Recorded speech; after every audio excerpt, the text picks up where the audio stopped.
My Side of the Mountain, page 107, in which trouble begins.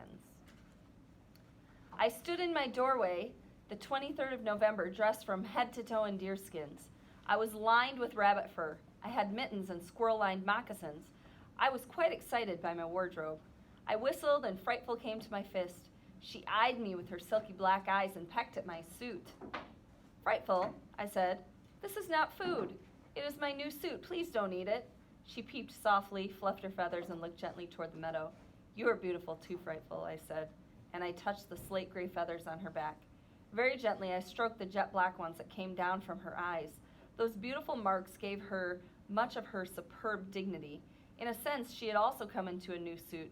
Her plumage had changed during the autumn, and she was breathtaking, meaning she was a very beautiful bird. I walked to the spring and we looked in. I saw us quite clearly, as there was no longer any frogs to plop in the water and break the mirror with circles that rippled. Frightful, I said, as I turned and twisted and looked. We would be quite handsome if it were not for my hair. I need another haircut. I did the best job I was able to do with a penknife. Follow along, please. I made a mental note to make a hat to cover the stray ends. And then I did something which took me by surprise. I smelled the clean air of November, turned once more to see how the back of my suit looked, and walked down the mountain. I stepped over the stream on the stones. I walked to the road. Before I could talk myself out of it, I was on my way to town. As I walked down the road, I kept pretending I was going to the library, but it was Sunday and I knew the library was closed. I tethered Frightful just outside of town on a stump. I didn't want to attract any attention.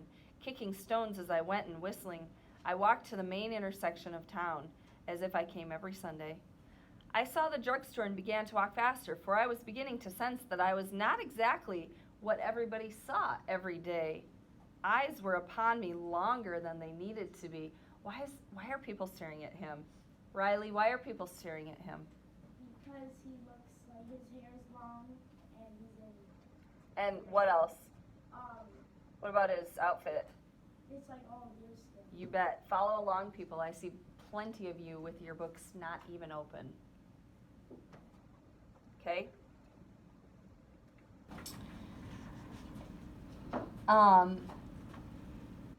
By the time I got to the drugstore I was running, I slipped in and went to the magazine stand. I picked up a comic book and began to read. Footsteps came toward me. Below the bottom pictures I saw a pair of pants and saddle shoes. One shoe went tap, tap.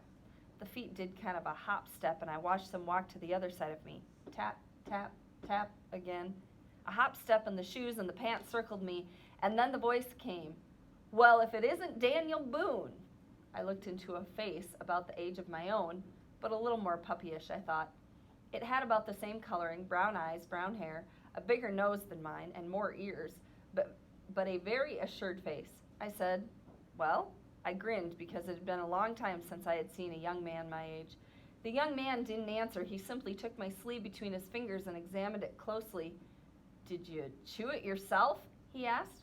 I looked at the spot he was examining and said, well, no, I pounded it on a rock there, but I did have to chew it a bit around the neck.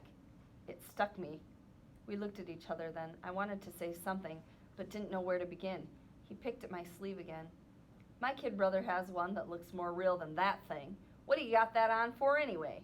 I looked at his clothes. He had a nice pair of gray slacks, a white shirt open at the neck, and leather jacket. As I looked at these things, I found my voice. Well, I'd rip anything like you have on all to pieces in about a week. He didn't answer. He walked around me again. Where did you say you came from? I didn't say, but I come from a farm up the way. What do you say your name was? Well, you called me Daniel Boone. Daniel Boone, eh? He walked around me once more and then peered at me.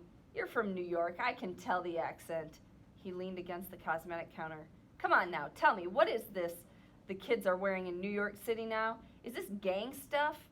Oh, I'm hardly a member of a gang, I said. Are you? Out here? Nah, we bowl. The conversation went to bowling for a while, and then he looked at his watch. I gotta go. You sure are a sight, Boone. What are you doing anyway, playing cowboys and Indians? Well, come on up to Gribley Farm, and I'll show you what I'm doing. I'm doing research. Who knows when we're all going to be blown to bits and need to know how to smoke venison? Gee, you New York guys can sure double talk. What does that mean? Burn a block down? No, it means smoke venison, I said. I took a piece out of my pocket and gave it to him. He smelled it and he handed back. Man, he said, what do? Eat it? Well, I sure do, I answered. I don't know whether to send you home to play with my kid brother or call the cops. He shrugged his shoulders and repeated that he had to go. And as he left, he called back, the Gribley farm? Yes. Come on up if you can find it. I browsed through the magazines until the clerk got anxious to sell me something, and then I wandered out. Most of the people were in church. I wandered around the town and back to the road. It was nice to see people again. At the outskirts of the town, a little boy came bursting out of a house with his shoes off, and his mother came bursting out after him. I caught the little fellow by the arm, and I held him until his mother picked him up and took him back. As she went up the steps, she stopped and looked at me.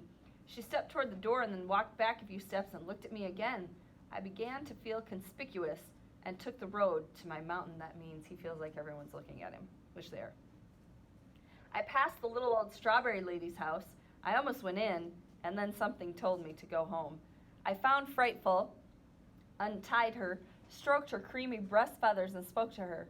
Frightful, I made a friend today. Do you think that is what I had in mind all the time? The bird whispered.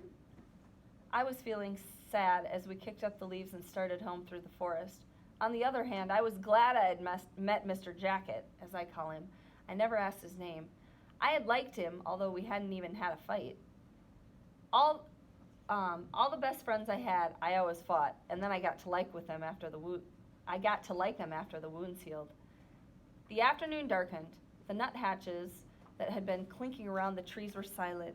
The chickadees had vanished. A single crow called from the edge of the road. There were no insects singing. There were no catbirds or orioles or vireos or robins. Frightful, I said. It is winter. It is winter, and I have forgotten to do a terribly important thing. Stack up a big wood pile. The stupidity of this sent Mr. Jacket right out of my mind, and I bolted down the valley to my mountain. Frightful flapped to keep her balance. As I crossed the stones to my mountain trail, I said to that bird, sometimes I wonder if I will make it to spring.